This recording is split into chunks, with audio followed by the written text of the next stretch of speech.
Physics class 12th में आज हम यहाँ पर डिस्कस करने वाले हैं एक वोल्ट विभव।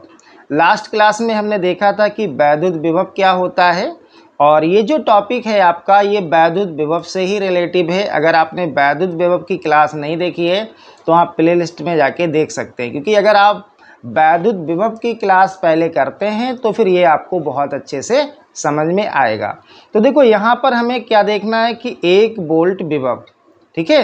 तो एक वोल्ट विभव क्या होता है, तो सबसे पहले आपको विभव का फार्मूला मालूम होना चाहिए और विभव का फार्मूला होता है B = W/Q0। अब देखो W क्या है, यहाँ पर कार्य है और Q0 क्या है, परीक्षण आवेश है, ठीक है। तो पहले हम यहाँ पर एक वोल्ट को ड्राइव करते हैं, तो इसके लिए हम लोग लिखेंगे कि यदि Q0 = 1 कूलम, यानी कि परीक्षण आवेश आपने कितना लिया, 1 कूलम, तथा W = 1 जूल, यानी कि कार्य कितना है, 1 जूल हो। तो आपको क्या करना है, ये जो Q0 और W की जो वैल्यू है ये आप इस इक्वेशन में पुट कर दीजिए। तो यहाँ से B = क्या आएगा, 1 जूल बटे 1 कूलम। अब देखो 1 में जब आप 1 से डिवाइड करोगे तो 1 ही आएगा, जूल पर कूलम। और हमने आपको बताया था कि जूल पर कूलम को क्या बोलते हैं, वोल्ट बोलते हैं। तो इसको आप लिखेंगे V = 1 वोल्ट, ठीक है। तो यही आपका हेडिंग है, 1 वोल्ट। अब देखो इसको डायग्राम से समझते हैं।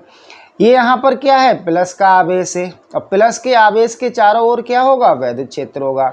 इस प्लस Q आवेश से अनंत पर यहाँ पर एक परीक्षण आवेश रखा है Q0, ठीक है। अब देखो इस परीक्षण आवेश को हमें वैद्युत क्षेत्र के अंदर लाना है, तो क्या करना पड़ेगा, कुछ कार्य करना पड़ेगा।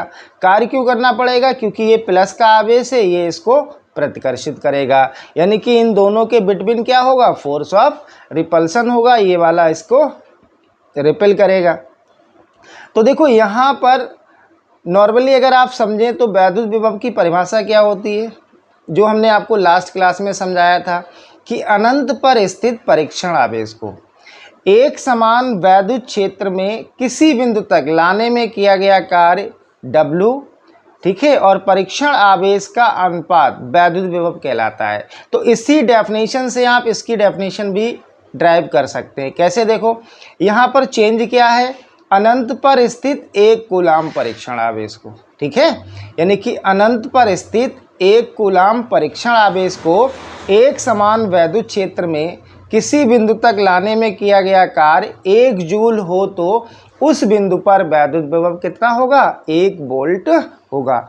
अब देखो इसी को हमने यहाँ पर थ्योरी में मेंशन भी किया है, जिसको आप बहुत आसानी से कर सकते हैं। देखिएगा कि अनंत पर स्थित 1 कूलम परीक्षण आवेश को एक समान वैद्युत क्षेत्र में किसी बिंदु तक लाने में किया गया कार्य 1 जूल हो तो उस बिंदु पर वैद्युत विभव 1 वोल्ट होगा। तो डायग्राम से आपको समझना है, डायग्राम से आपको थ्योरी लिखनी है, तो आपको ये थ्योरी याद नहीं करनी पड़ेगी, आप डायग्राम से बहुत आसानी से लिख सकते हो। क्योंकि देखो अनंत पर क्या स्थित है, परीक्षण आवेश कितना है, 1 कूलम। तो आपको यही लिखना है कि अनंत पर स्थित 1 कूलम परीक्षण आवेश को एक समान वैद्युत क्षेत्र में किसी बिंदु तक लाने में किया गया कार्य 1 जूल हो तो उस बिंदु पर वैद्युत विभव कितना होगा, 1 वोल्ट होगा। तो क्लास कैसा लगा आप लोग कमेंट करके ज़रूर बताएं और नेक्स्ट क्लास में हम लोग देखेंगे कि वैद्युत विभवांतर क्या होता है।